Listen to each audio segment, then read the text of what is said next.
All right, we'll call to order the Administration Committee meeting for June 4th, 2022. Can we take the roll, please? Supervisor Long. I'm here. Supervisor Cook. Present? Supervisor Burning. Yes. Supervisor Fiedler. Present. Supervisor Counter. Here. We have a quorum. Thank you. The next item is approval of the minutes. The minutes for Tuesday, May 17th were in the packet. Are there any changes to the minutes? No, no changes? All right, then the minutes will stand. Public comment. Do we have anyone here that would like to make a public comment? It's pretty empty out there. Anyone with public comment? Any public comment? All right. Then we will move on to business items. The first item is a financial report for May 2022.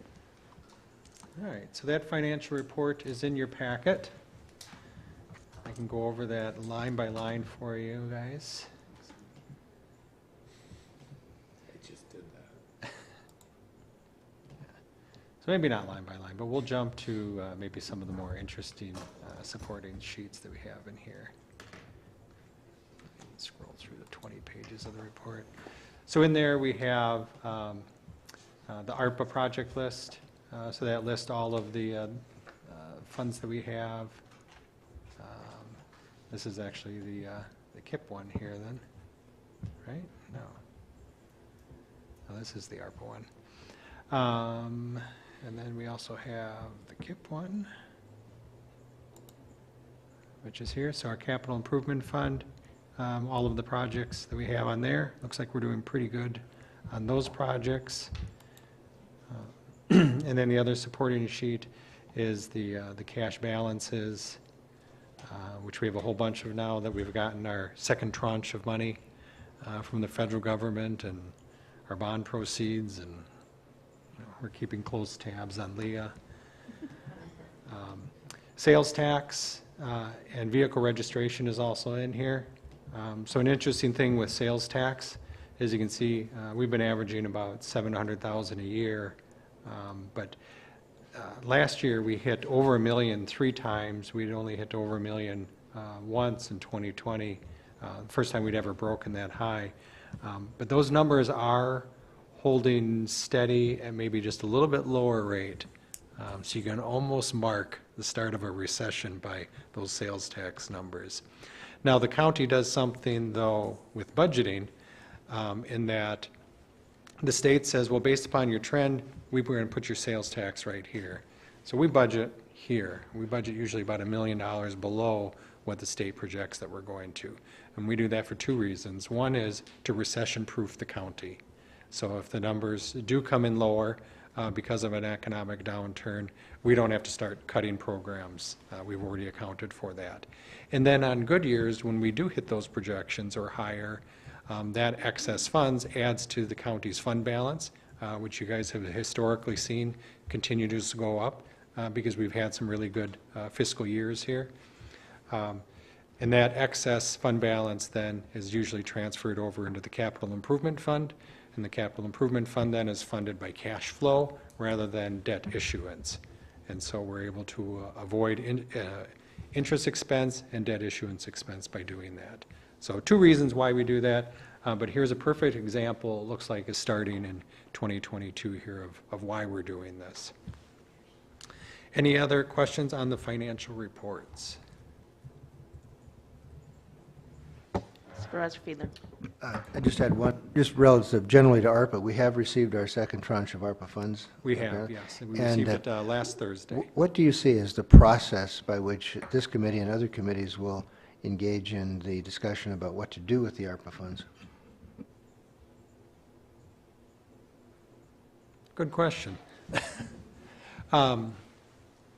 So as far as the federal government, we have allocated all of the funds of how they're reported to the federal government because we were able to classify the first $10 million we received as lost revenues, which basically defederalized those dollars. We'd gone through and asked all the departments to come up with wish list of items that they wanted to fund, and we funded a lot of those items with the first tranche of money. But that, plus the 10 million in lost revenue, accounted for all of the ARPA dollars that we have.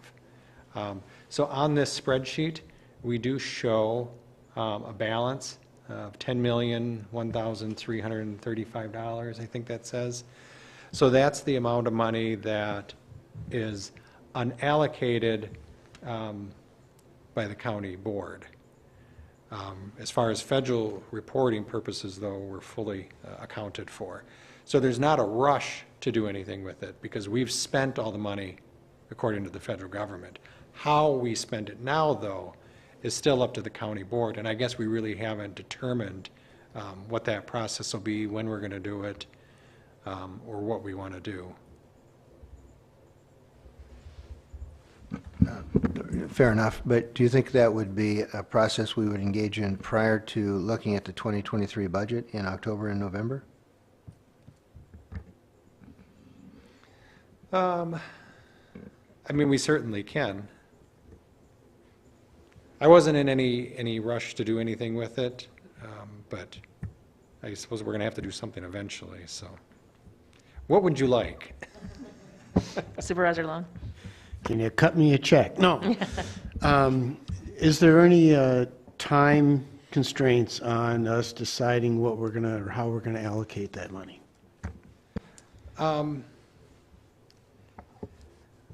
Less so, because I think we have some flexibility with it being defederalized. There's still a few things that you can't do with it, even after it's defederalized. You can't directly use it to reduce your tax levy. You can't use it to pay for debt service. You can't put it into a rainy day fund. But other than that, just about everything else is opened up. So I think we have a lot of flexibility on what we can do with it. So when we went through the first tranche and all the programs, we had to classify them into different areas. So you can kind of take all those classifications out. But ultimately, and probably the reason I've kind of been dragging my feet on it is ultimately I'd really just like to put it into the KIP. It's the easiest, fastest thing to do. When we get to the KIP, which is actually on the agenda tonight, and talk about that 5-year plan, you're going to see where the funding is on that. And I think we can avoid future debt issuance by moving it into the KIP, and it makes the KIP very financially secure then for the next 5 years. So I know that's easy and maybe not the sexiest thing to do, but from a purely fiscal standpoint, that has the best bang for a buck for us. So if we did move it into the KIP, do you envision that discussion would happen then as part of the budget process? Or how do you see that? Yeah, probably through the KIP process. So part of the KIP review process is we're reviewing it at standing committees this month. We come back with a committee of the whole later this summer, and we vote on the different projects. And then we have a resolution that recommends it to the county board. Within that process, though, usually we talk about the funding of the KIP, how we're going to fund the KIP. And that's the piece that's kind of missing right now. So when we get into the KIP and we see that piece, we're going to see that it's not fully funded for that 5 years. So it's going to need additional revenues pumped into it from somewhere. So sales tax normally has been where, but if that sales tax number is dipping a little bit, next year I might not have quite the same resources to put in. So this funding source would be very beneficial for the KIP in the long run. But I know there's a lot of other desires and needs of the county out there, so I don't want to discount what some of those wants are, but. Supervisor Long? Were there any requests that we didn't honor when we went through that exercise that may be worthwhile going back and revisiting? No,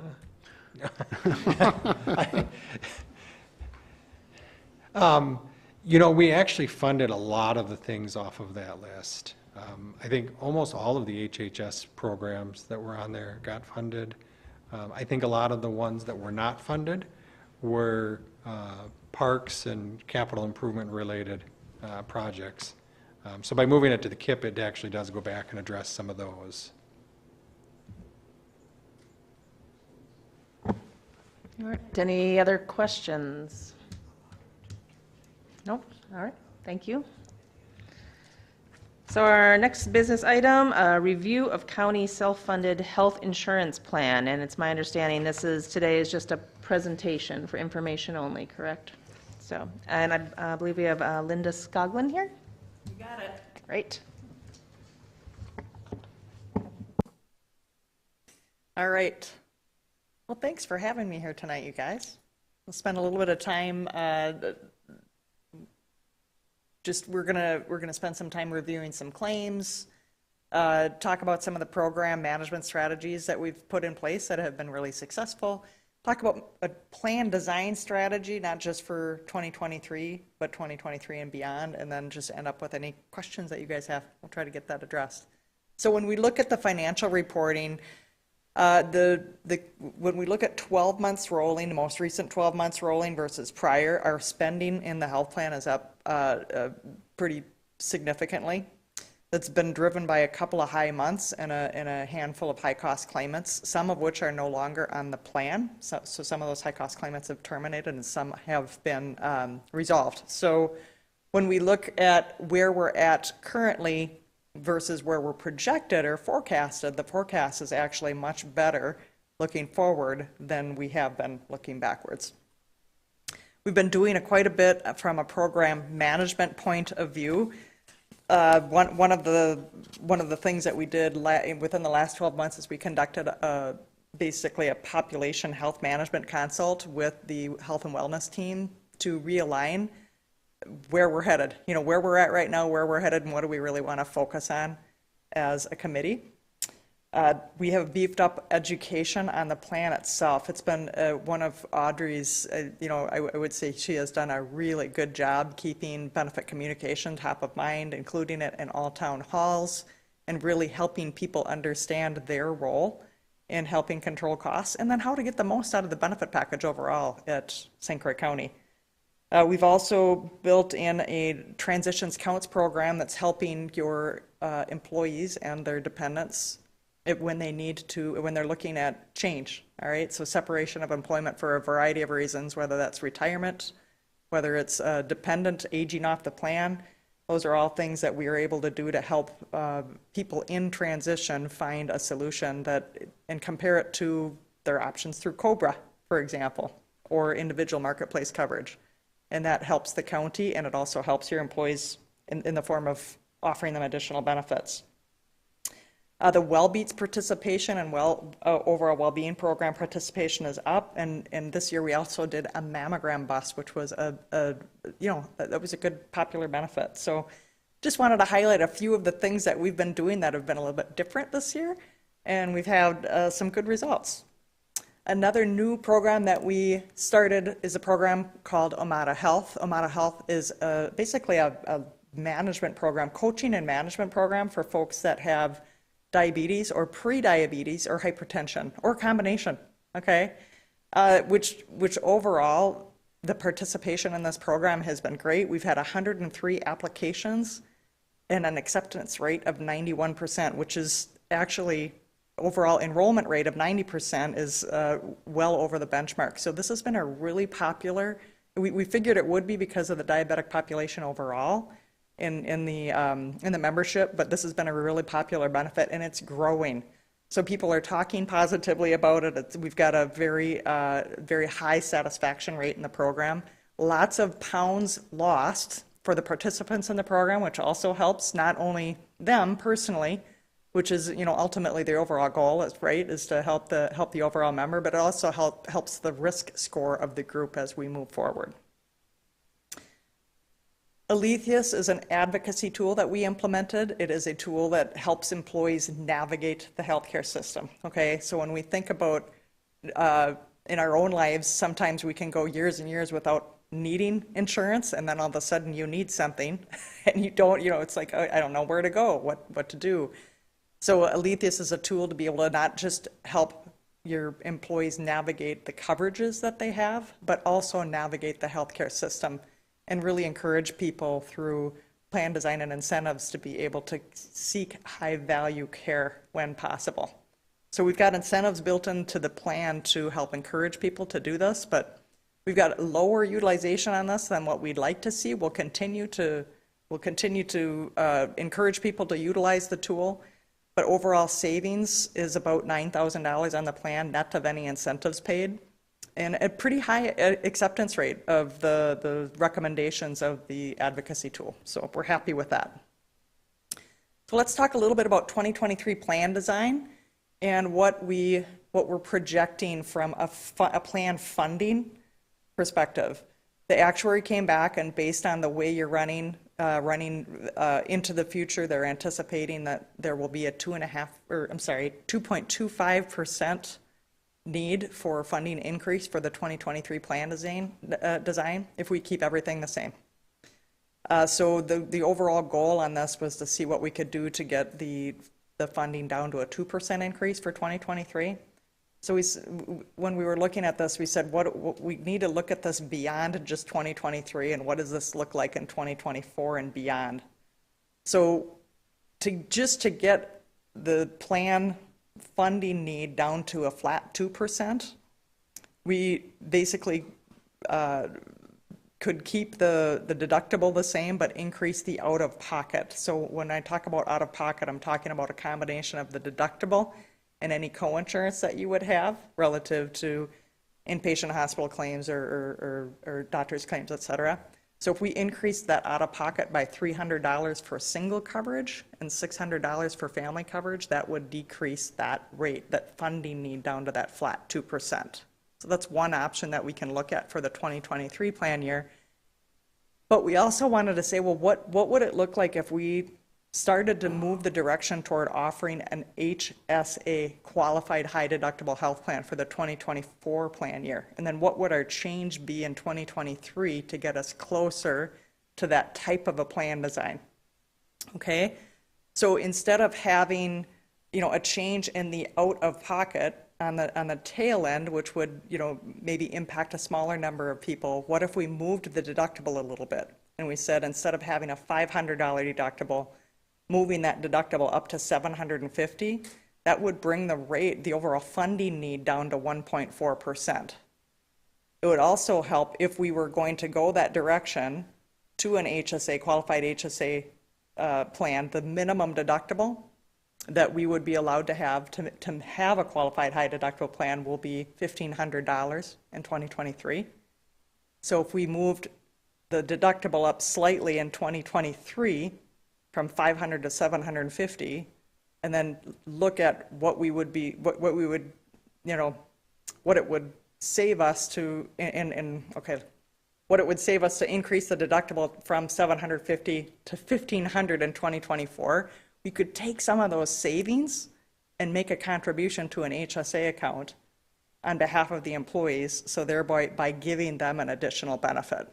So that's the overall long-term perspective. We've run this by the Health and Wellness Committee, and they have asked that we do some surveying of employees and do some education around HSA plans to help employees understand, is this something you want as we move forward into the future for the benefit package for St. Croix County. So I want to spend just a minute talking about HSA plans, because I think it's important that you understand the plan that you have right now versus an HSA plan. Because the plan that that the employees currently have at St. Croix County is a plan that has a deductible. It's got co-pays for office visits. It's got co-pays for prescription drugs. When you move to an HSA qualified high deductible health plan, really the rules say that in order to get this great tax advantage savings account, you have to have a plan where you've got exposure right up front. So you can't have co-pays anymore, for example, on office visits. So really all your claims, inpatient, outpatient, physician's charges, pharmacy would need to be subject to a deductible first. Then your plan could start to pay, 90%, 100%, 80%, whatever we decide that's going to be in the future, all right? So there is that rule. You have to, in order to get that great account, you have to have a qualified high deductible health plan, which means everything is subject to the deductible. These accounts have been very popular, I would say, and we have had folks, based on a value perception survey that we did last year, we did have folks that were interested in having an HSA type plan as a benefit here at St. Croix County. And it's because of these tax advantages in these accounts. These accounts are the only accounts available today that are triple tax advantaged, all right? So the money going in the account on behalf of the employee by the county is tax-free. And if I put money in through payroll deduction, that's pre-tax. So that's the first tax advantage. The second one is that any interest earned on the money that's set aside in that account is tax-free, all right? And when you pull money out of the account for qualified medical expenses, as long as it's for dental, vision, medical type qualified medical expenses, those monies come out tax-free. So tax-free accumulation, tax-free deposits, and tax-free withdrawals. There are eligibility rules on HSAs. Not everybody, just like any good tax advantage, not everybody can have one of these. You have to be covered by a qualified high deductible health plan. So today, your health plan would not allow people to open an HSA. And you can't be double covered or enrolled in any first dollar coverage, including like Medicare or VA benefits, flexible spending accounts. Those are things that would make you ineligible to make or receive an HSA contribution. And of course, like any good tax advantage, there's limits on what you can set aside. And that limit is both from the employee perspective, what they can put in combination with what the employer puts in. There are catch-up contributions allowed for those 55 and older. But these accounts, when you're setting dollars aside, I've been working public sector many years. I've been doing this for 33 years, and we've for example, school districts that have had HSA plans since probably, I think the first one was in 2005. And they have, these folks have got a lot of dollars set aside that they can use later in life, for retirement, for healthcare spending and retirement, et cetera. So there is power. It's a use it or keep it account versus a use it or lose it account as far as dollars being set aside. So I'm stopping there. Is there any questions that I can answer for y'all? That's a lot.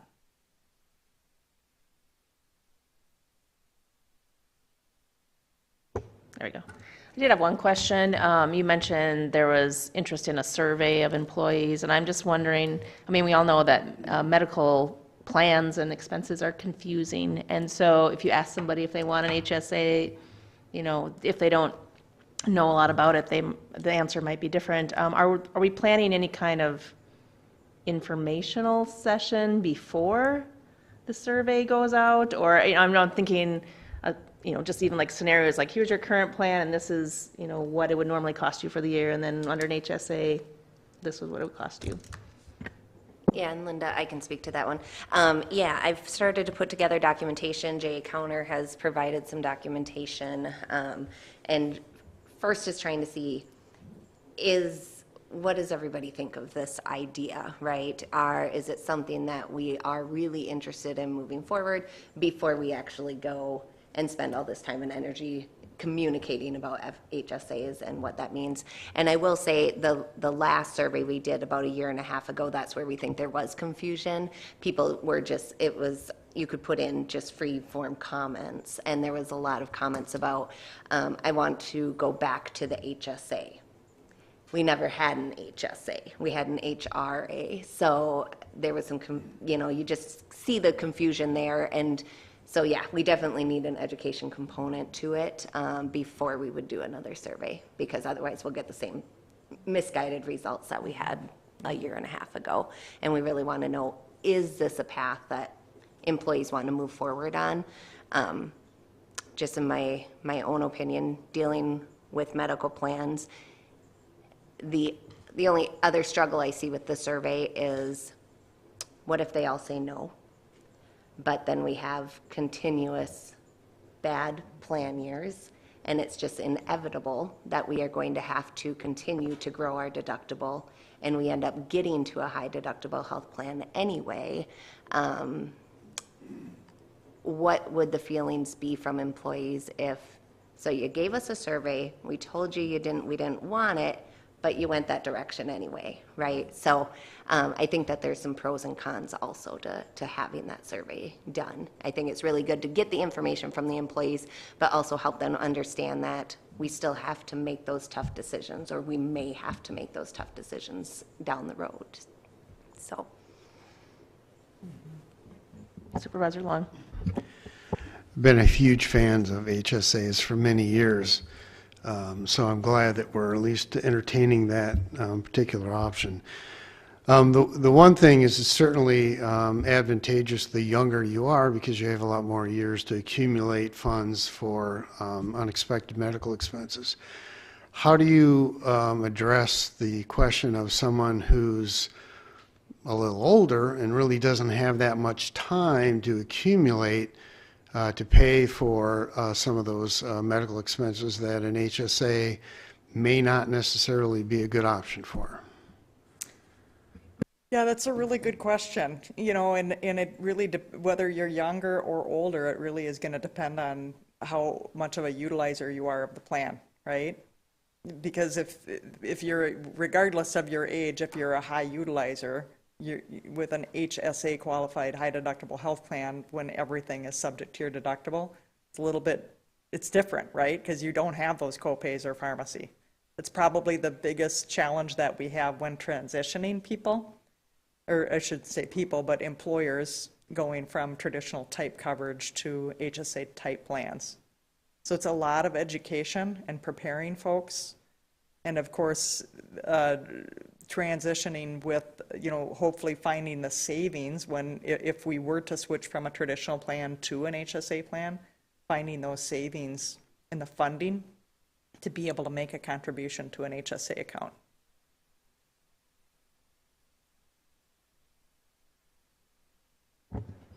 Any other questions?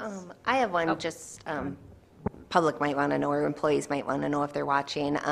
You talked about earning growth potential in those plans, similar to like your IRA. Is there any potential loss on that, or is it guaranteed growth?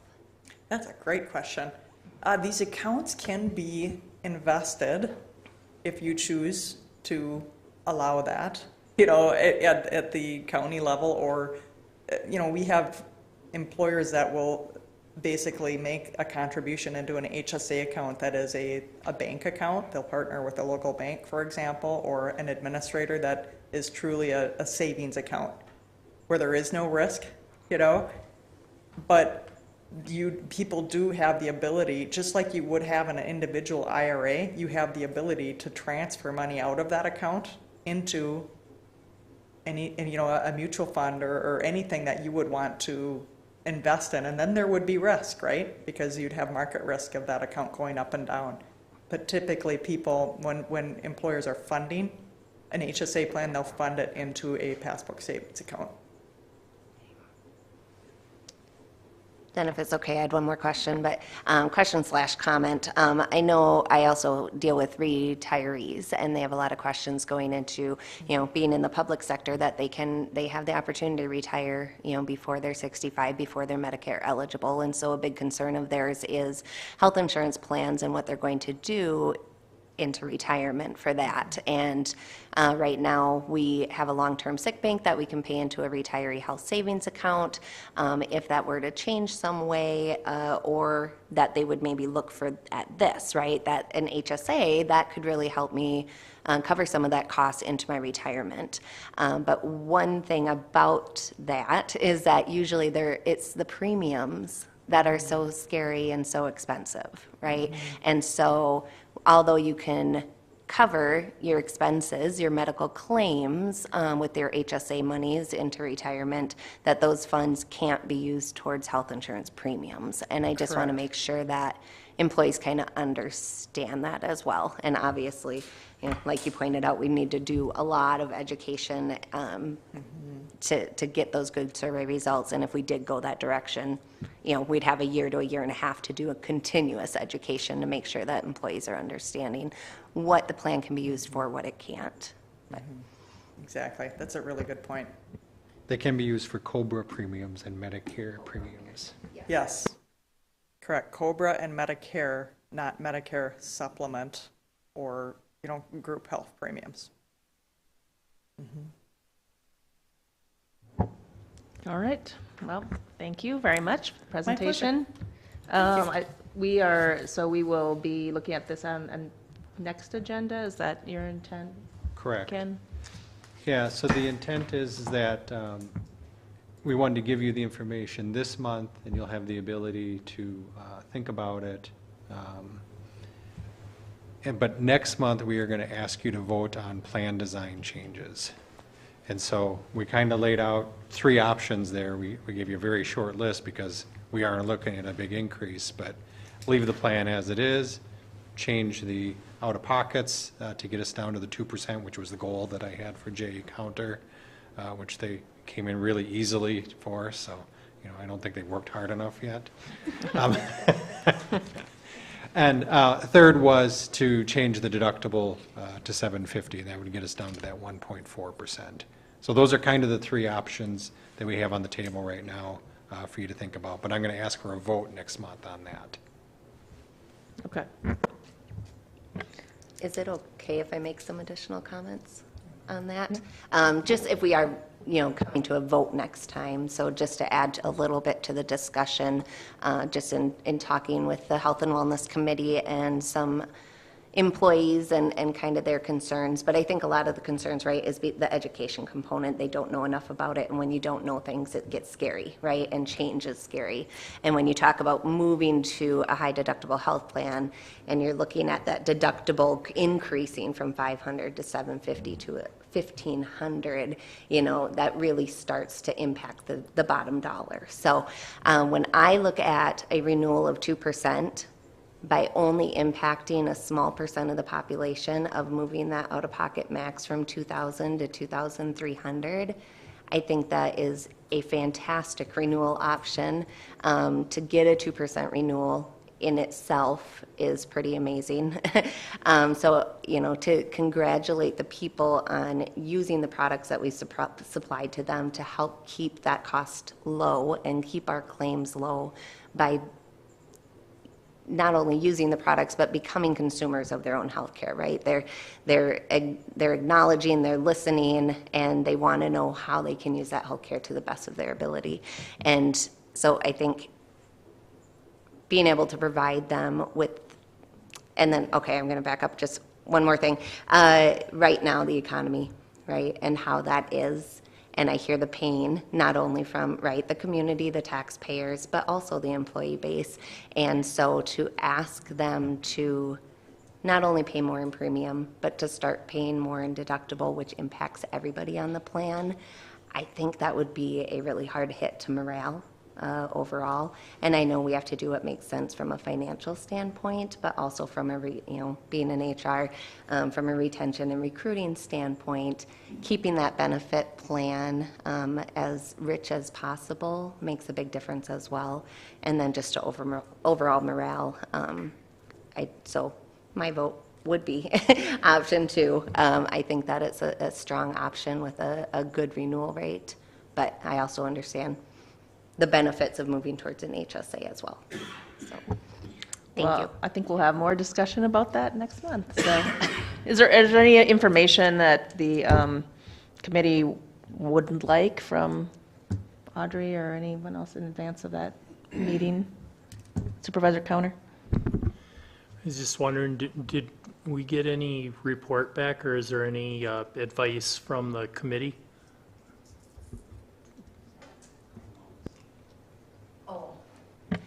The Health and Wellness Committee really, they were pretty strong feeling about the people on that committee not really they wouldn't be the ones who were voting for an HSA. They kind of thought, let's stay where we're at. We like our traditional health plan and where it's at, and they really pushed for doing another survey, that they thought the results might be skewed, and they wanted to make sure that we are moving in the right direction based on what employees really want.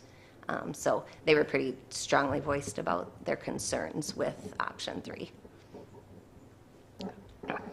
All right, thank you. Okay, our next agenda item, consideration of regrade ADRC Social Worker 2 to Disability Benefit Specialist and Elder Benefit Specialist. And I think Audrey, this is yours. That one's me too. The Human Resource Department, it got brought to our knowledge during the Mcgrath survey back in 2015. A lot of our ADRC positions were, they were all separated out with different job titles, different grade ranges, and it was determined that to get rid of some of those excess job titles, they put them all into one, and that is the Social Worker 2 job description. And since that time, I was not here, so I wasn't part of that, so I don't have a lot of knowledge behind how or why that was the best decision for that time. But it got brought to the HR department's knowledge that one of those positions, the one on the board, Disability Benefit Specialist and Elder Benefit Specialist, they were asking, can we change our title on our emails? Because it says social worker and we're not social workers. It should say disability or elder benefit specialist. It confused our clients, and that's really not the role we play, right? We are disability or elder benefit specialists.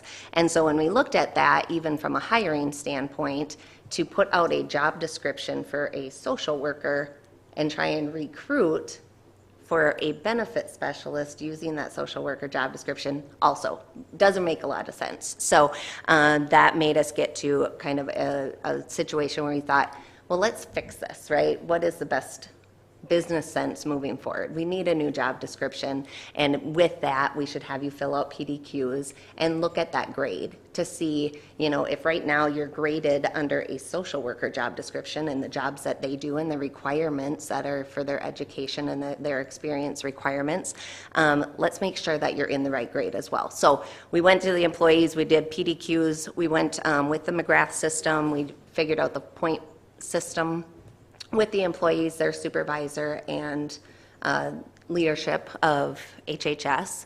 And we pointed that out, and then we also did market comparables to see where the market is averaging out compared to where St. Croix County is paying. And then we also looked at internal equity factors. And we determined that currently, under the Social Worker 2, they're currently graded at a step 66. At this point, after doing the analysis, we feel that that position should be graded at a grade 64. So it is 2 steps down, which does have, some effects on morale and how that feels. And we definitely don't want to take money away from people. So we'd like to stay at moving them down to 64, but staying at a step that aligns with what their current wage is. So moving them to the step that is wherever they are currently paid, only higher without taking anything lower in wages. And so that is our recommendation for the regrade for that position. All right, any questions or discussion? Does someone want to make a motion? Supervisor Long. Yeah, I'll move to approve the reclassification, if I'm saying that correctly. Second. Okay. All right, we have a motion and a second. Any other discussion? Yes. Supervisor Burning. How does this impact future wage earnings for them? And how does that impact the budget specific to, I believe we're still facing a deficit that we need to work on, correct? Ken? Okay, so every dollar is going to count going Right, forward so the here. dollars were already budgeted for grade 66, and we're moving down 2 grades. So potential future growth earnings for one of the employees, it's definitely going to impact them. They're moving to step 20.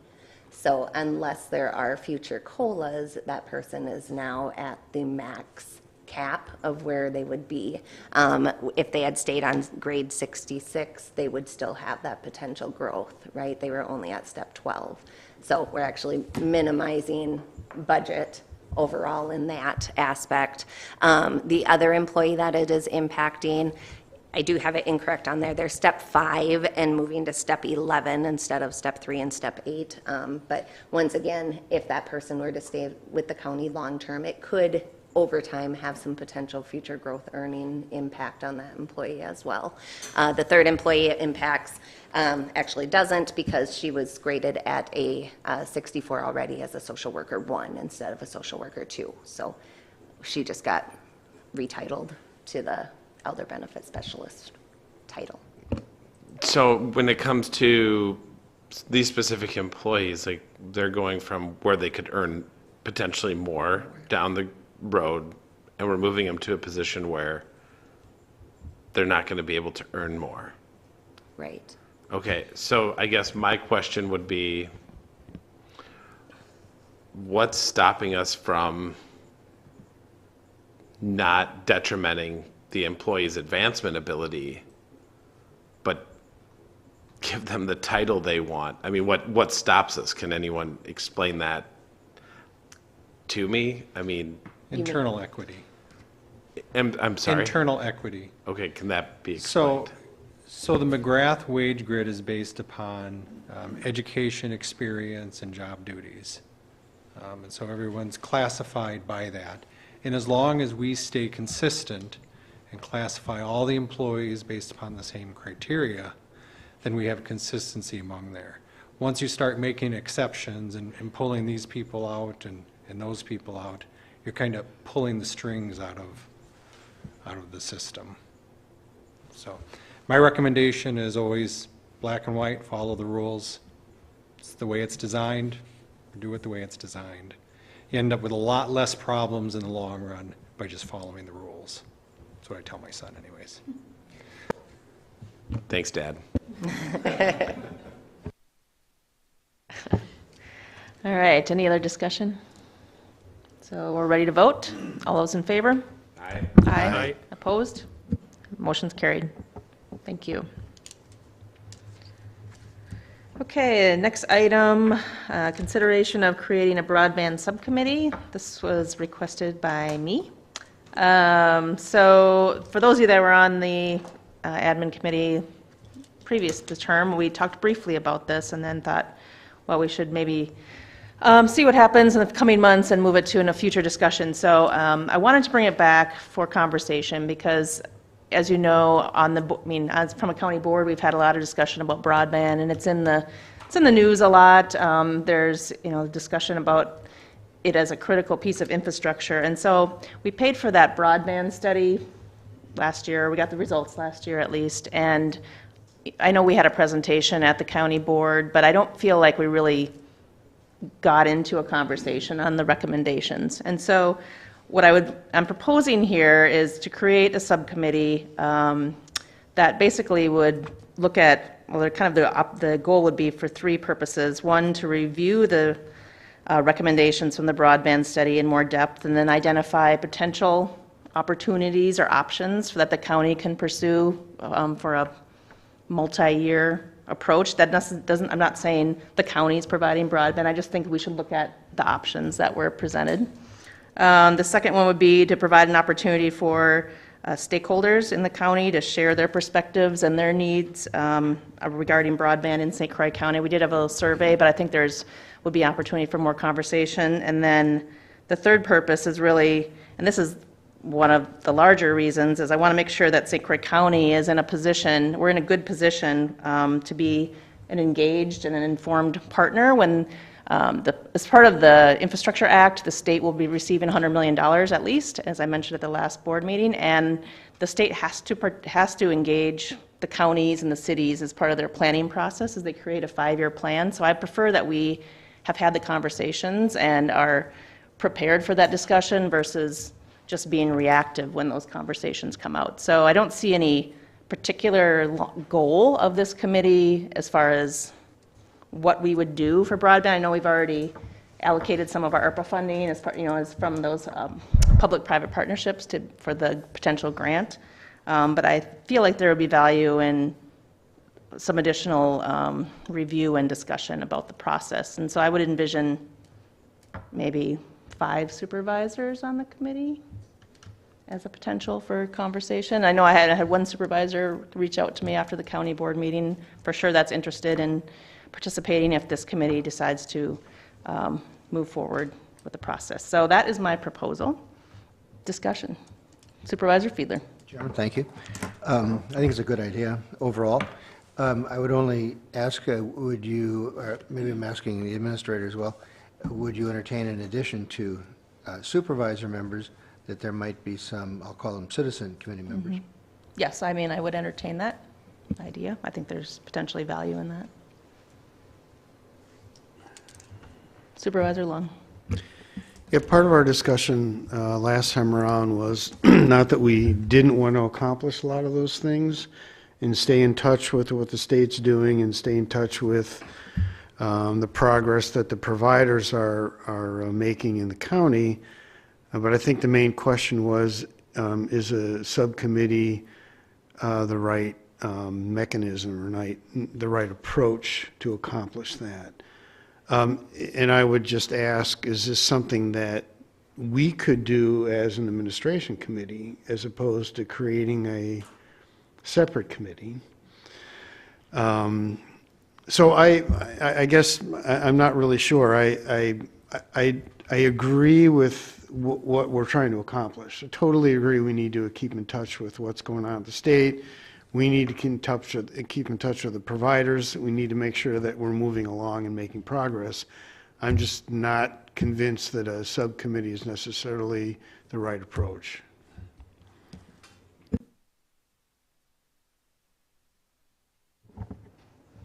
Any other thoughts on that?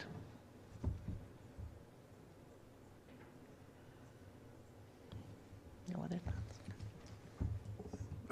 Well, I just, Yeah, go ahead. Madam Chair,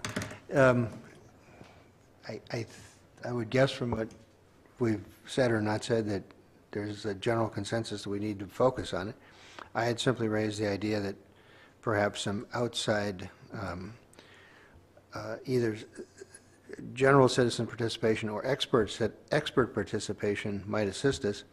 Of course, if we were able to expand it like that, it could be this group of 5 people plus some additional people, perhaps. That would meet Chairman Long's suggestion that this committee take it on as opposed to a subcommittee. But maybe we could expand ourselves to be a subcommittee of our own committee for purposes of this subject matter, if we wanted to do it that way, and see if we did have some people we needed to bring in to really focus on it and bring attention to it from different perspectives. And I don't think it would have to be a great number of people, but maybe 3 people would bring in several different perspectives. I know the administrators worked with a number of people. You've worked with a number of people. Others on the committee are very knowledgeable about this and know other people. Maybe that's a suggestion that would encompass this committee, but would also make it broader as well. I don't know just offhand if there are any of our colleagues on the other who are not on this committee who bring interest and expertise to the topic. I know Supervisor Telejohn has inquired about being on a broadband subcommittee if there's one created. And I would just add then perhaps, adding maybe, again, we don't want to make it too large to make it manageable, but if we were just going to add one other supervisor and a couple of experts, it keeps it manageable, but keeps this committee as the main committee to consider it. I just throw that out as an option. From a process standpoint, though, we can't really add people to our admin committee, right, to have the conversation. That would be, or So how this does that committee has the ability to create a subcommittee. Right. Once created, the chair, in consultation with the vice chair, can name the members of the subcommittee. And whether that subcommittee is made up of the entire committee plus other people, the rules and bylaws do not dictate that. So if we add people, we are creating a I mean, we're technically creating a subcommittee then. Yeah, so I think, based upon the discussion I've heard, options are, you create a subcommittee and you're going to name whoever you want to that, or you just handle the business at the administration and you call special administration committee meetings. I mean, but that's not adding any additional citizens or other supervisors. Right. I mean, I guess my preference would be a subcommittee. If we were talking about adding other supervisors or adding someone from the public or stakeholders, I know, Economic Development Corporation, of course, they've had a broadband committee where there might be potential experts in there, and I see them or potentially the chambers or something, of course, having an interest in a conversation because access to internet or broadband, of course, is key to economic development in many ways.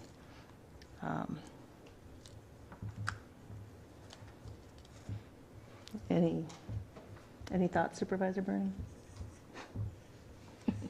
I haven't heard from you. There's a lot.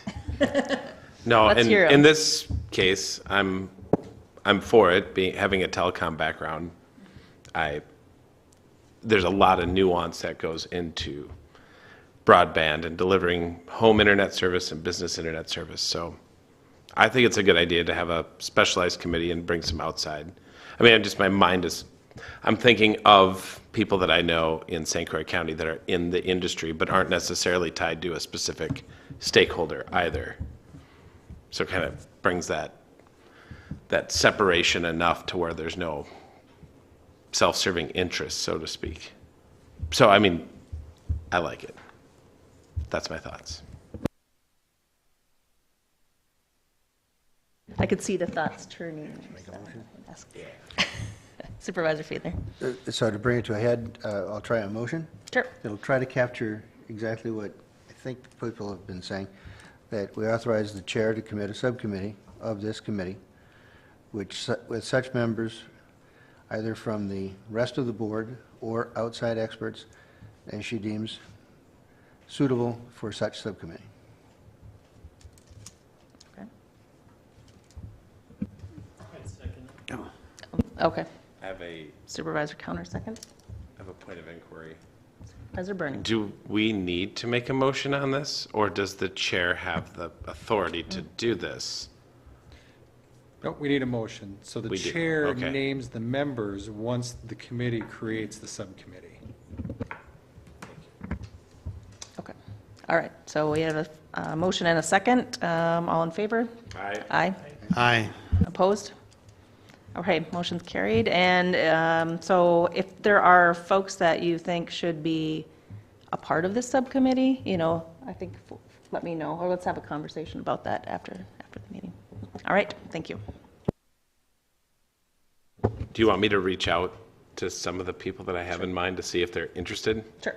Because they're in my head, but they don't know that they're in my head, so I'll reach out and ask them if All they're right. interested. Sounds good. Thank you.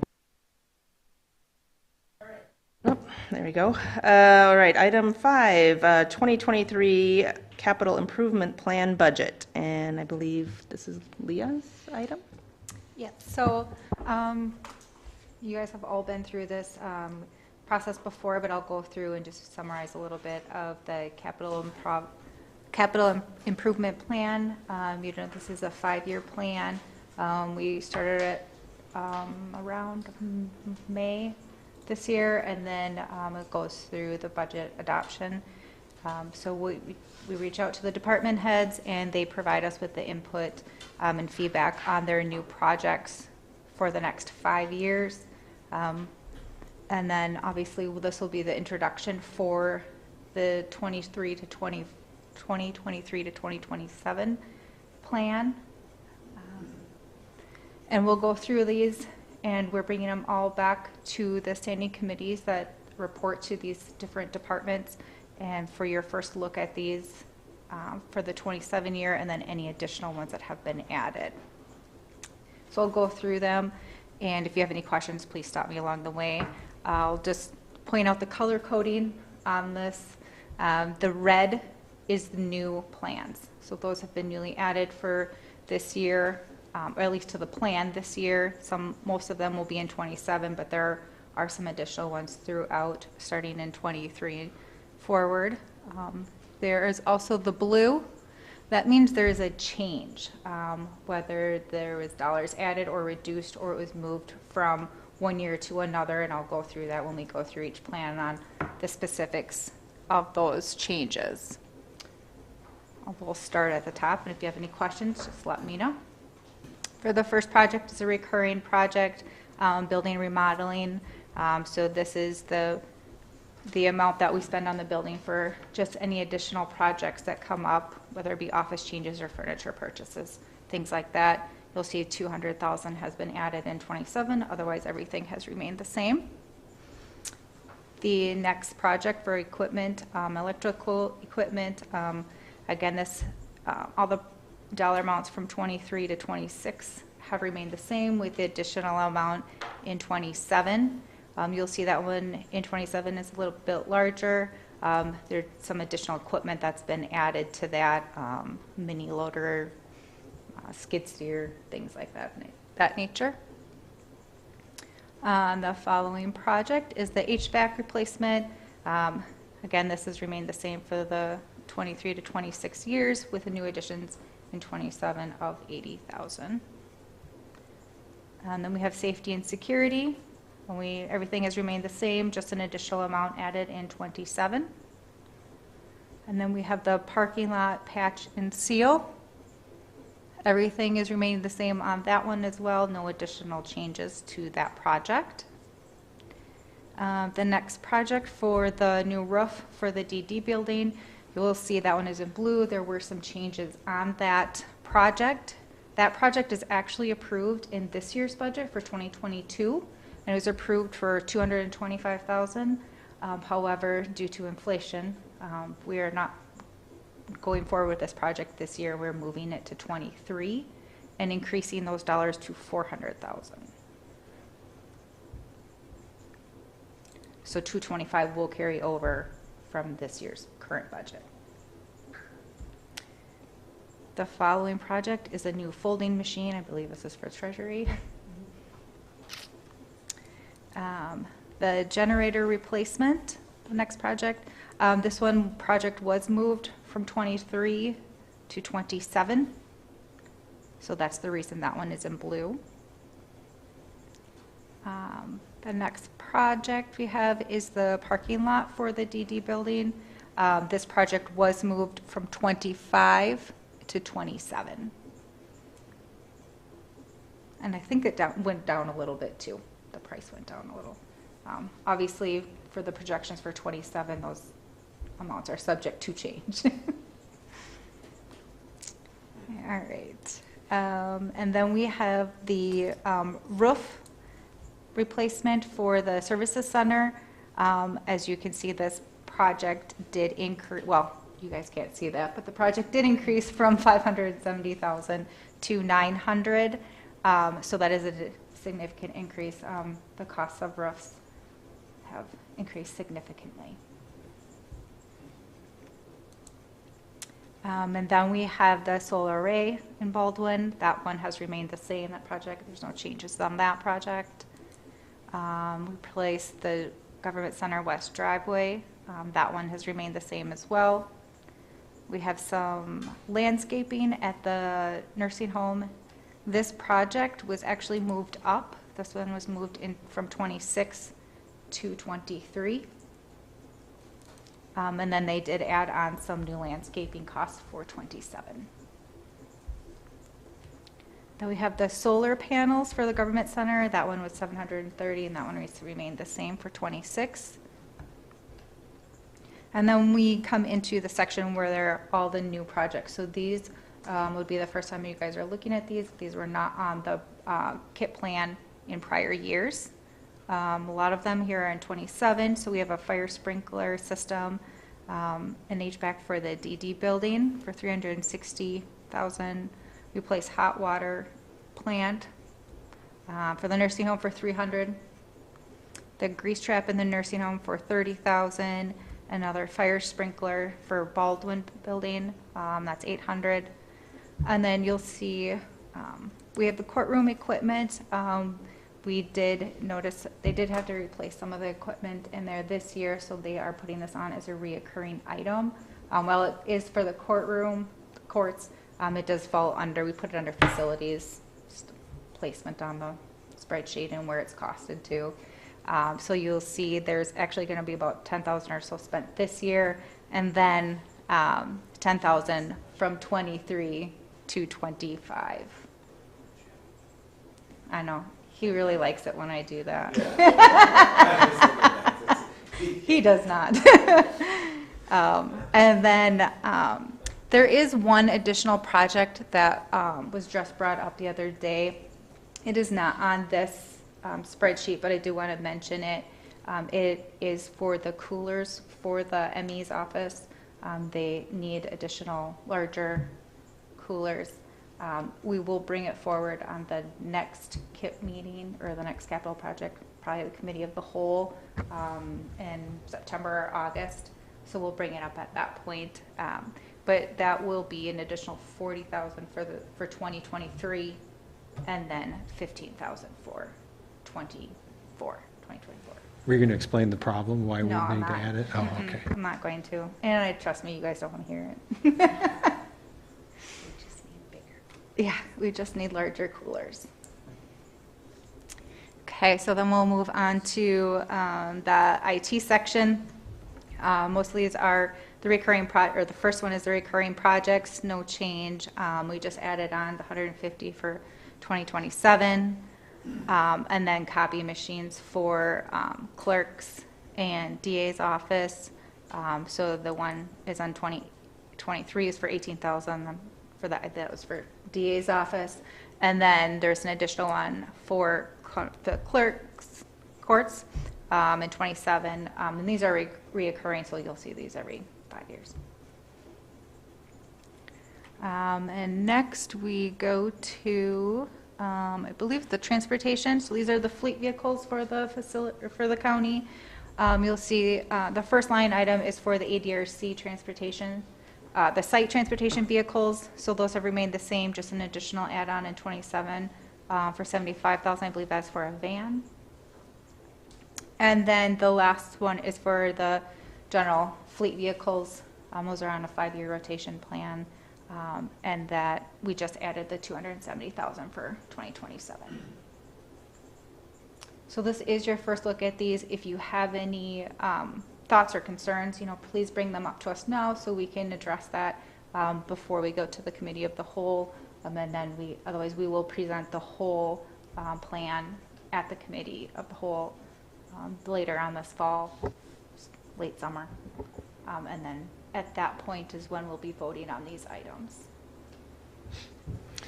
At the bottom of the KIP report, then, we get into the revenue sources. And this is what I alluded to earlier when we had that ARPA discussion. So if you look at some inflows to the KIP and what the balance, basically at the very bottom line, that's the cash flow balance of the KIP. And you can see it's negative starting in 2023 then, which, 44,000, we can probably cover that with some fund balance. But it does fall negative, and it falls about 5 million negative by the end of the 5 years. And that's with projecting about 1.5 million of transfer every year from the general fund.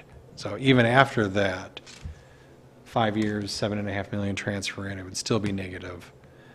Plus, we do have 2 bond issues. So if you look at towards the top of this page, these red numbers here, so in 2027, a $30 million bond issue for the jail, that's been kind of a known. We've known that if we're going to expand the jail for $30 million, that it would be a bond issue. Some of the other projects, and we didn't get into those projects because they fall under a different standing committee, but amount to a need for a $21 million bond issue in maybe 25, so a few years out. So when we get to the committee of the whole, the considerations are going to be what these projects are that are driving this total amount of cost, and then what are our revenue sources going to be to cover that. So that's where if you plugged in $10 million of ARPA, that flips that bottom number from being negative to positive through this 5 years and relieves the county of the stress of the transfer from the general fund if we do end up into an economic downturn for a couple of years. And it would also offset quite a bit of, potentially, of that 2025 bond issue if necessary. So those are the considerations going into the bigger discussion when we get to it. Supervisor Bernie. So each year, we're taking into consideration $1.5 million from the general fund. So that's, I'm no mathematician, but that's $7.5 million. And then we have an additional almost over 7. So we're at almost 15, and we have 10 from the ARPA that we can utilize. And we're okay using that over 5 years? Yes, because it's defederalized now. Well, it is, because if you look at our total projects by year, we're actually spending more. So we would say, well, we spent all the ARPA dollars in the first dollars, even though we have some fund balance that carries out longer than that. It's which dollar did we spend? Well, we spent that ARPA dollar. Clearly, that was an ARPA dollar, not a county dollar that we spent. Yeah. I will be reporting them as ARPA dollars for the first for the first 10 million. Yep. And then after that, it will Yeah, be if that's how we did it, if we said, okay, we're going to move it to the KIP, the first 10 million we spend in the KIP were the ARPA dollars that we spent. So it's spent within by 2026, which is when it have to be spent by. So anyways, bigger picture on the KIP then, these are some of the challenges that we're looking at. Yeah, well, I'm at least 5 million short, I can tell you right now. Yeah. I don't have a solution for that 5 million yet. Supervisor Long. 5 million short, that doesn't, go without saying that there are some things that maybe we decide not to include at some point. So that could make that up fairly easily. Well, not easily, but it could be done. Yep, the plan that we're presenting leaves you some room to work, requires you to work yet. Supervisor Fiedler. Well, shoot, I was going to ask the question the other way that Ken asked it. I was going to ask Ken, I know I look at the numbers, and there's a great job by everybody preparing the numbers. I know a lot of background went into this, a lot of work, a lot of reconsiderations of the numbers. So I can't argue any specific number, but just looking at it myself and the way I can do my own budgets, it's very hard for me to look out 5 years ahead and anticipate, well, I'm going to need a new car then, a new sofa then, a new whatever, lawnmower. And just on a bigger scale, that's what this is. So I was just going to ask the administrator, are you satisfied with the way we do the KIP? Or would you like to see something else in a process-wise that you could present to us? And it's a very broad question. It could be in terms of duration of the KIP. It could be in terms of how you the authorities you have in executing it with your staff. Do you need anything from us to get better numbers? Or would you like to see this a 3-year KIP?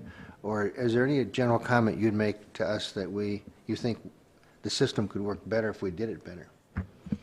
I mean, maybe there are improvements that could make it better, but the system works the way it is. So we use a 5-year plan. We're actually projecting out longer than 5 years. A lot of times Jim is projecting 20 years out on some of these things. He knows what they are, but so much can change the further out you get. So 5 years is a realistic number to present to you. Some of the department heads, I wish they would do better about bringing in a project at year 5 and walking it down. That's my preference on all projects, that if you can't anticipate it 5 years out, then you're not planning well enough. I would like to see some improvement there, but that's nothing that you guys can do. So. Any other comments or questions? All right, thank you. So we are to our final business item, consideration of mandated discretionary services. And this is for Ken, I believe.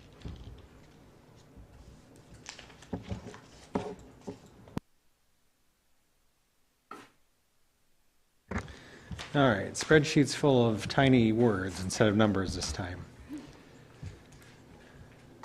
So part of our review process, really looking at probably the budget over a 2-year period, is going to be to look at the services that we provide. So one of the ways we can do that is we have a document that was originally created, I know it was updated in 2020. It was originally created, what, in 2005 or something like that? It's been around the county for quite a while, this mandated services, because the county boards in the past have inquired about what things are the state requiring us to do. They don't give us any money for it. They're just going to tell us you have to do it, which is a lot of things that the county does, because we're an arm of the state. So there's a lot of things that we do we're just required to. So the county has created this mandated services list in the past. But besides the mandated services, we have our discretionary services on this list also to differentiate what's mandated and what's not mandated. But it is the services that the county provides. So last month you guys decided we'll break it up department by department and we'll go through.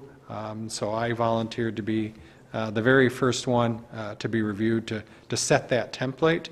So if there's any changes to the formatting, I'd be interested to hear them also for this, because this is the directions and the guide I'm going to give for all the other departments when they review with their standing committees. But the format of it is those services off that mandated services report from 2020 is the column on the left. The next 2 columns, mandated or not, statutory authority, those are off of that same report.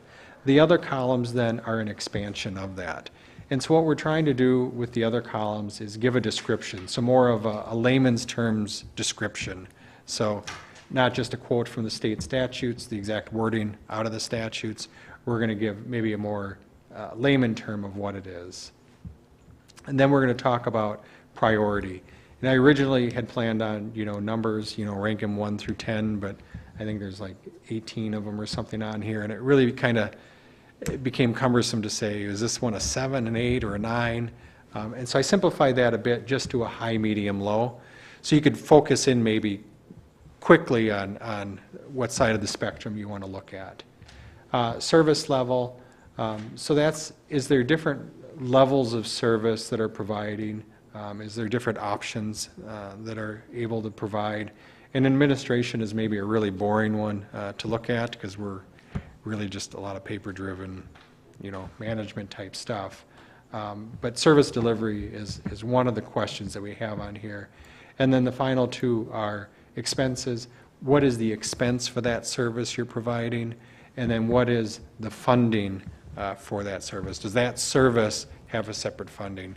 And again, administration might be a little bit of a poor example in this context, because there isn't a particular expense. Is there an actual expense for preparing the annual budget? Maybe I could estimate out the number of hours and we could calculate that, but it's not like a program delivery that, maybe a different department is delivering a program and they have an expense for that program already.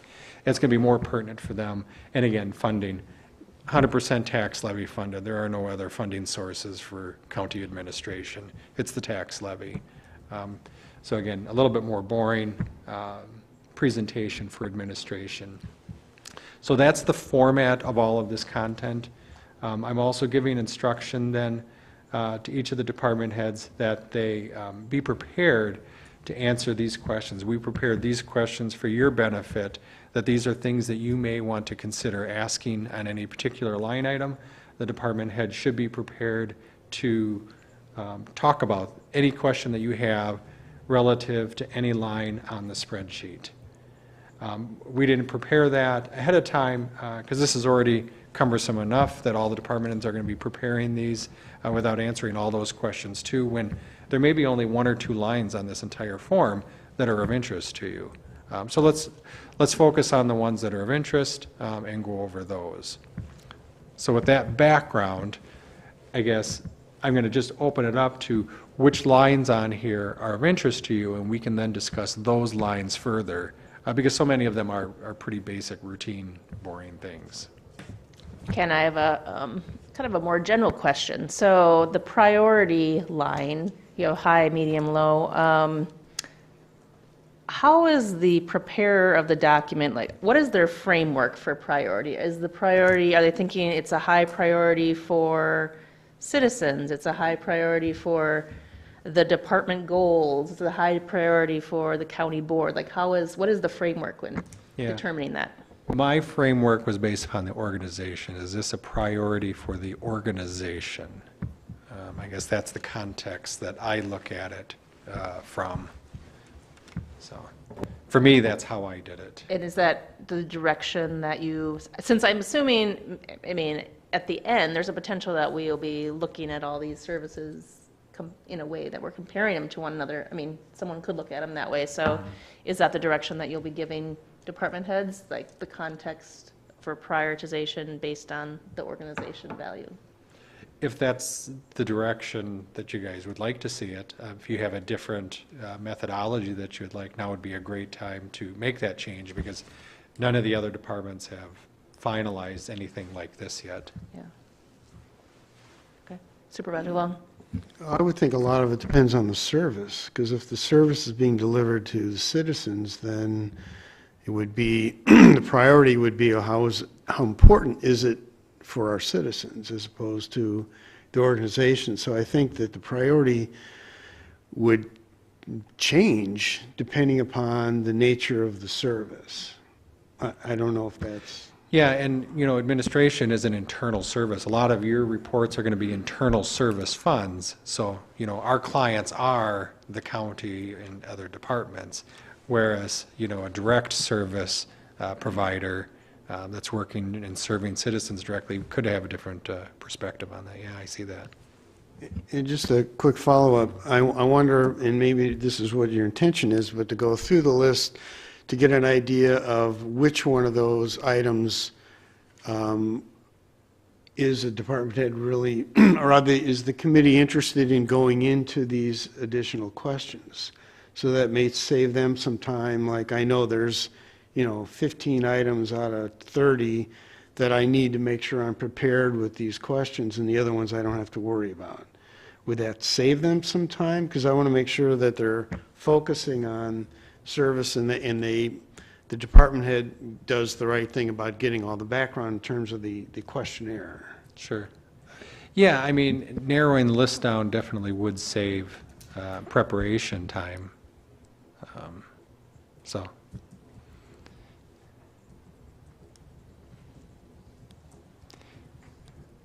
For the most part, though, anything on this list, I know all of these items. It doesn't take much to prepare because I live it. So, if you had a question about the budget, I don't think you can come up with a question that's going to stump me, especially the questions that are on that list. None of those should stump me on any of the items on here. So. Supervisor Bernie?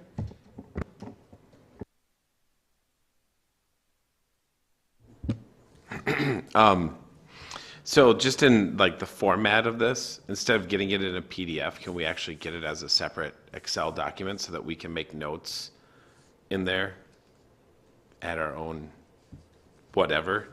And then also maybe add a section in here that the department heads can elaborate even more on it, like, oh, hey, this particular area, we've funded it, it's like $10,000 a year, but we could move this, again, I don't know, but something where they make some recommendations on changing things, because sometimes when you lay it out, like in a format like this, people can see things that they don't always see. Like, I'm talking specifically like department heads and people inside the departments that, while we're trying to close in on this structural deficit, they can see it and may say, hey, supervisors, this is something I would change or retool or combine over here. Does that make sense? Like maybe adding that as a column? Sure.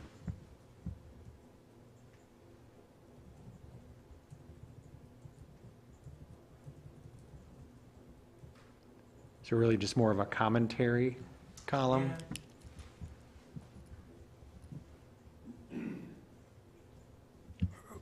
Or is that what the questionnaire kind of is for? You know, a little bit. I was looking at the questions on the questionnaire. I don't know if one of those questions was specific. Kind of the last one is more open-ended. What essential functions would you like to provide that are not in the budget? I think that's half of what Supervisor Burning was kind of talking about, but maybe not the full question, so.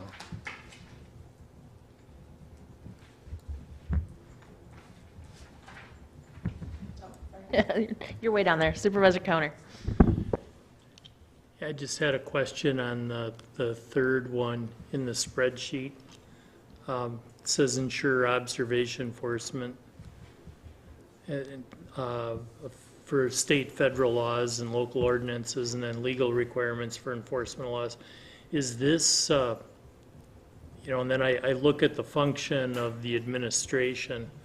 So is this based on all of the different departments and controlling that, or is this based on just the administration department and the employees and that within the county?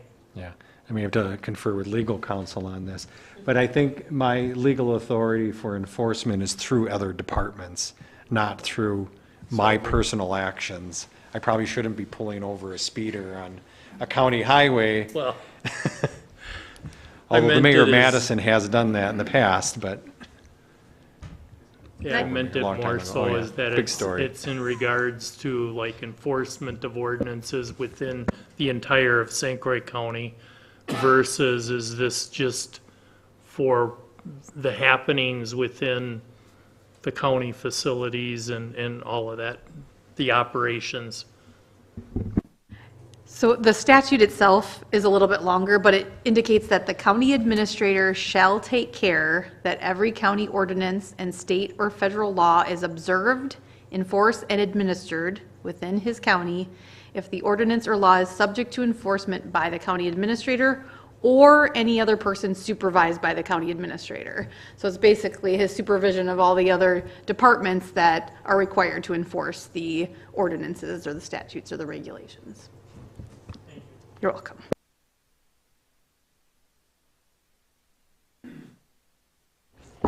Supervisor Long. So, can you clarify what exactly are you asking from us at this point? Yep, so this is the chance for the standing committees to delve into any service that we're providing in more detail and say, the service delivery that we're providing on that, inform the County Board of Financial Condition. We're just going to pick one off the list here. So I don't know that we need to do that anymore. So there's no benefit for the county to doing that service. How much would we save if we decide that we don't want to perform that service anymore? So I think it's your chance to look at any service delivery that we have and say, maybe you're overperforming that service, maybe you're underperforming that service, maybe we don't need to provide that service. Is there a more cost-effective way of providing this service? So, and again, county administrator hopefully is a really boring, easy one for you, but think about every department at every standing committee doing this. There are some things that the county does that maybe haven't been reviewed very closely in the past decade or so. So this is a chance for you to take a look at that. So I'll rephrase my question. What specifically do you want from us tonight? To cross the administration off the list. And then, I think there's a couple of changes here for formatting that we have that I'll relay to the other departments. But to finish the first services review, the first department services review. So I guess if we're done talking formatting, we can talk about these specific items. And if you want me to quickly buzz down the list in 5 minutes, I can. Otherwise, you can just pick and choose specific lines off this list if you have additional questions. Supervisor Fiedler. I was just going to comment. I think I agree with what the administrator was just saying about the formatting and how this, it seems like it's much more applicable to many of the standing committees than it is to looking at administration. I can see so many questions that various committees could ask based on the evaluation questions, and we'll get, of course, a separate spreadsheet from the various department heads that will reflect the left-hand column of your spreadsheet, and they'll all be different, and they will remind us of some of the things they have to do. But I can see each of those 12 questions being asked on each of these items of many of the department heads, but it just, we know you folks so well, we know what you do, and this isn't quite the same thing as some of the other standing committees. So I think it's a good format to answer your question, or the question that was posed, from my perspective, and I think it's a good start. With this format, I mean, with some of the other committees, or some of the other, committees and departments, are you envisioning that they'll be listing individual services, like specific programs, for example, or will it be, so. Yes. I could see a lot of conversation then happening based on a program or service that the county provides that way versus what we're looking at here. And again, my follow-up question to that, so each standing committee will review this and have conversation and possibly recommendations. Are you planning on compiling those, or how will we discuss this as a board? Yeah, so I think, for your example, if you're looking at this list, and you're looking at something, let's see, there's probably, let's see. Yeah. So health insurance. So health insurance is on here, which is something that you guys have jurisdiction over, you're familiar with. But, I mean, if you weren't really very familiar with the service delivery of health insurance, and you said, well, we would really like to revisit that policy. We would like to take a closer look at the health insurance. What is the plan design on that? You can ask for that to be a future agenda item. So I think these reviews at committees will spur future agenda items to say, I would like to review that policy. You just gave me the background, got it. I'm not going to take an action on it tonight, but I would like this brought back at a future meeting so we can address the policy specifically. And maybe say, I think we should tweak the policy, the service delivery on this item. And so I would like to see that on a future agenda item. That's what you're asking for tonight, some of that. Yep, absolutely. Okay, so with that in mind, is there any additional discussion or Yeah, which comments, line or do you want items? Ken to go through a specific line item? What, were you planning on going through every line item tonight? Yes.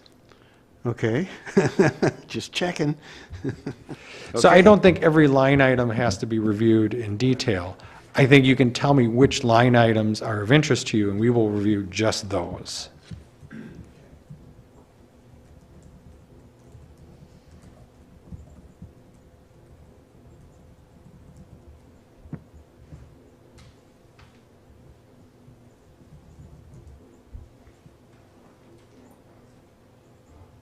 I mean, to me, most of these look pretty straightforward as far as work that needs to be done to run the county.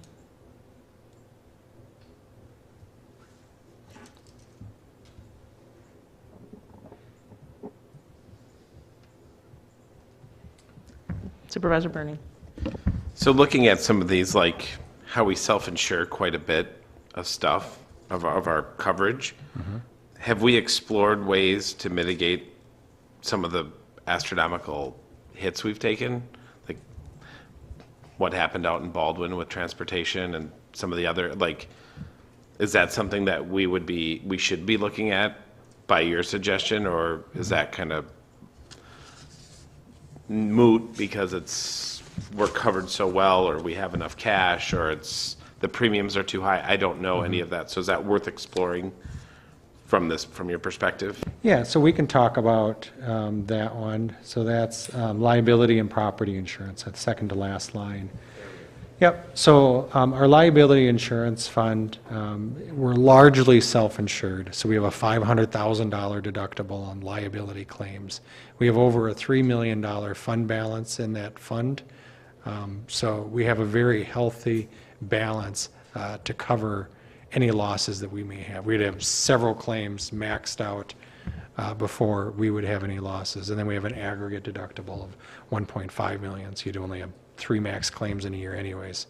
So I think we're well covered on liability. We have an excellent experience rating, not since probably 2007-8 jail strip search issue have we hit that $500,000 mark. So being self-insured has worked very well for us. And having high deductibles means lower premiums. The other parts of the insurance that are within there then are property insurance. And that really is probably of a more standard insurance. We have a $25,000 deductible, which, a homeowner's not going to have a $25,000 deductible, but considering our checking account balance, that's a very small amount for us. So the fire at the highway facility that, is pushing up to $1 million in damages, our out-of-pocket cost is $25,000. Yeah, so we're well covered there. And then on vehicles, we have a $10,000 deductible. So we had 58 vehicles that were damaged by hail a couple of weeks ago. That counts as one event for us, though, so we have one $10,000 deductible, not per vehicle, in total. So I don't know the total cost of that claim yet, but again, we're well insured. If the sheriff's department, though, would stop hitting deer, because that's usually right around that $10,000 mark, and I just end up paying all of it out, that would be swell. But other than that, that actually works out pretty well also. Actually, having that $10,000 deductible makes it actually really fast. So they go into the repair shop, they go at $7,000 to repair your deer-damaged squad vehicle. I go, just fix it. And it's done and over with and back on the road then pretty quickly, so.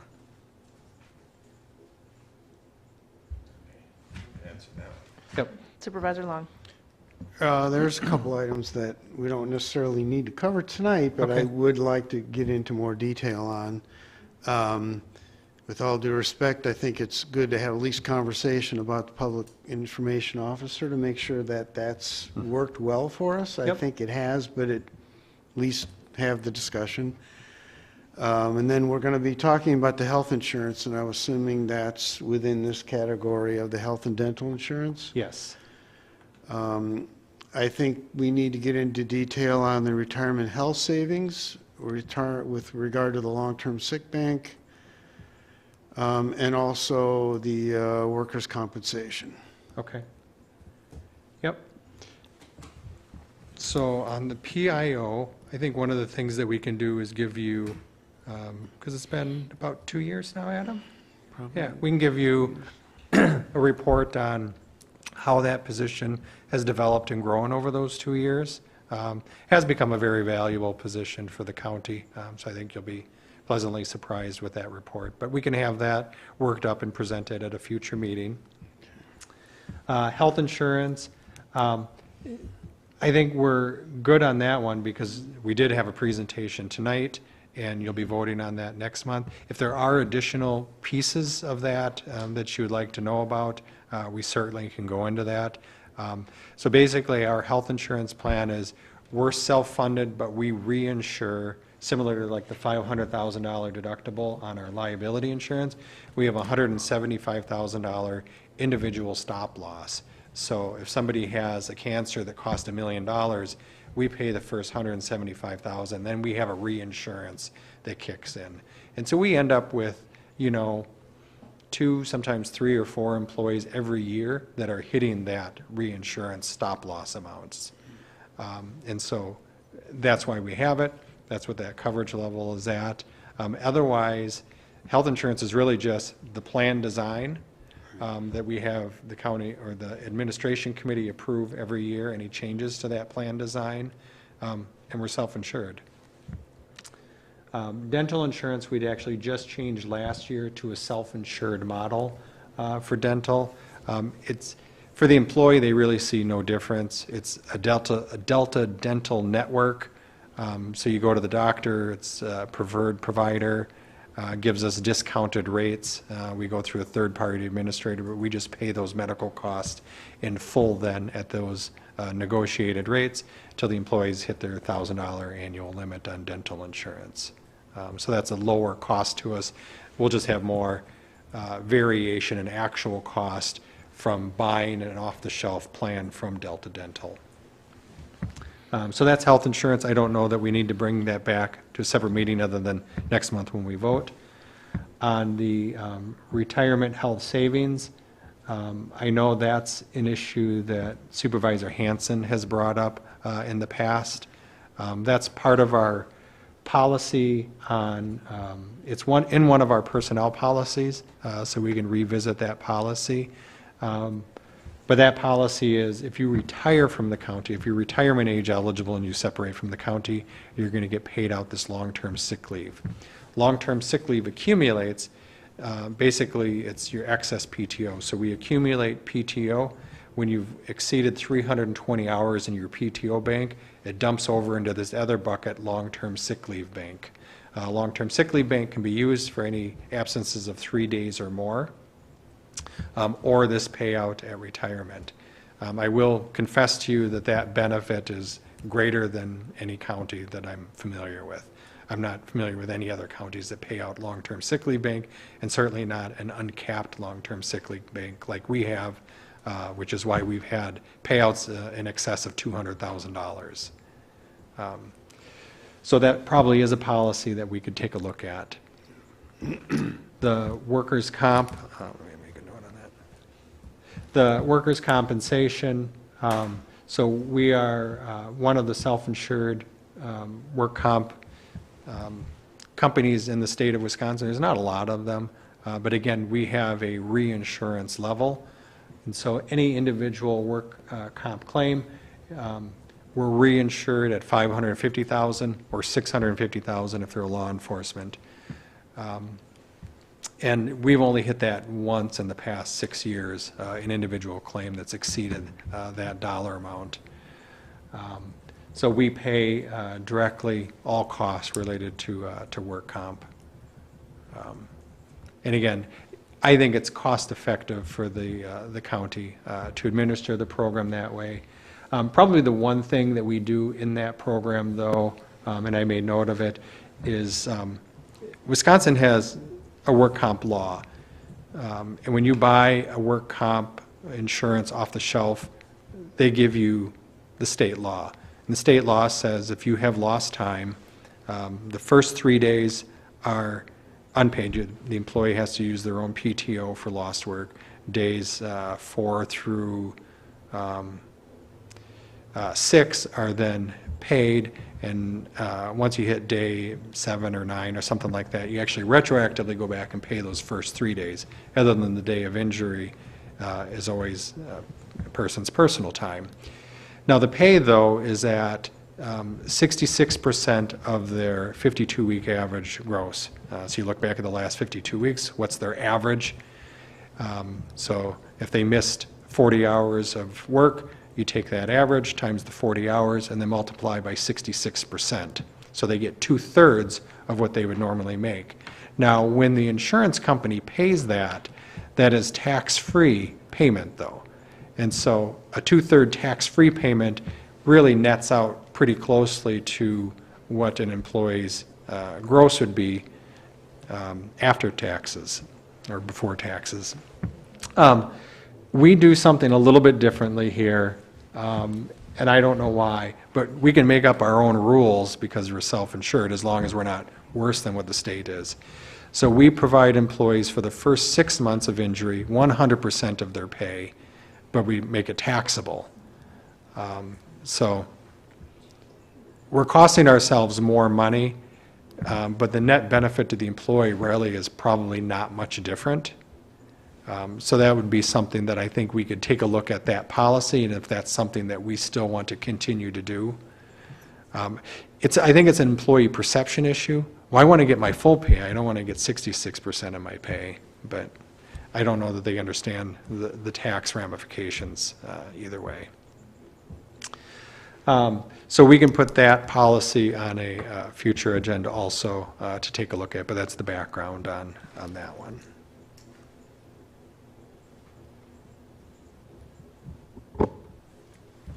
Any other questions for Ken?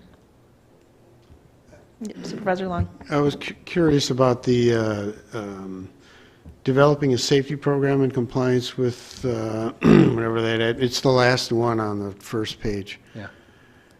And we're contracting that out with keeping safety simple. Yep. And looks like there may be something different that we might want to eventually do. Is that what I'm getting out of that? Yeah, so right now, we do our safety program through a consultant, and it costs us $60,000 a year. If you look at the total number of hours that we get for that $60,000 and just extrapolate it out, I mean, we could probably easily hire someone to do that. It would cost more money, but you would get a lot more service. And I think that's where we're at, is when we want to expand that and get more service, rather than expending that contract or extending that contract out, we would want to look at bringing it in-house. But it will be more cost. I mean, you're going to be $90,000 to $100,000 to hire an employee with wages and benefits to do it. So at some point, that change will be made, and that's what I've noted within that. It's not, it's listed as not a mandated service, but it's really required by Wisconsin Administrative Code.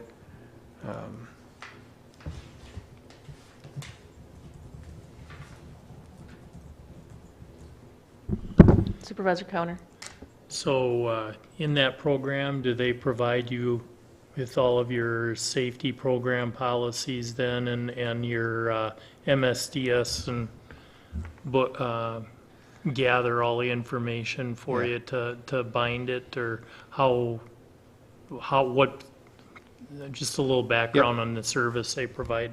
Yeah, so the service they provide is with safety policies, employee training, safety evaluations, hearing, different safety gear fittings, evaluation of tools and equipment. They don't do the MSDS. We do MSDS Online is the service we provide for that, which is separate from this contract.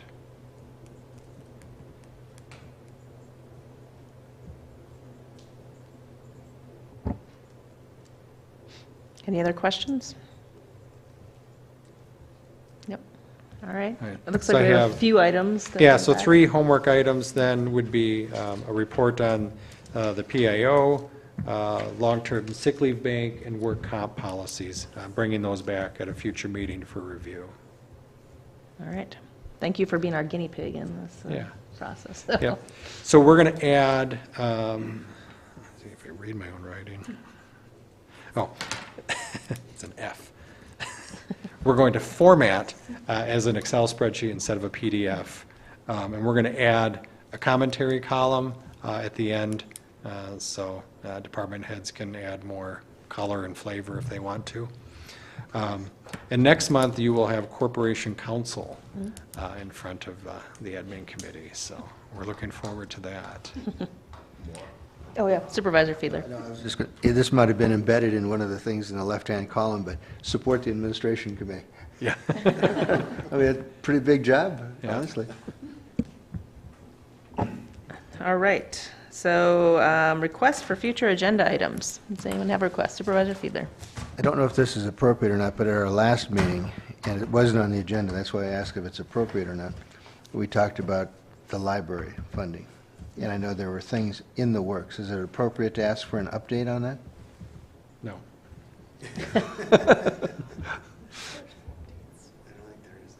No updates? There's not. No? Okay. Yeah. We met with the DOR, haven't heard back from them. Okay, any future agenda items? Nope. All right, announcements and correspondence? Any announcements? We've not received any correspondence from the Department of Revenue on our library issue. There you go. Or from legal Or counsel. only- Yeah, we're waiting on Andy Phillips from WCA also Okay. to give us his legal opinion on it. Okay, then the date of our next meeting will be July 12th, and we will adjourn the meeting at 6:45. Thanks, everybody.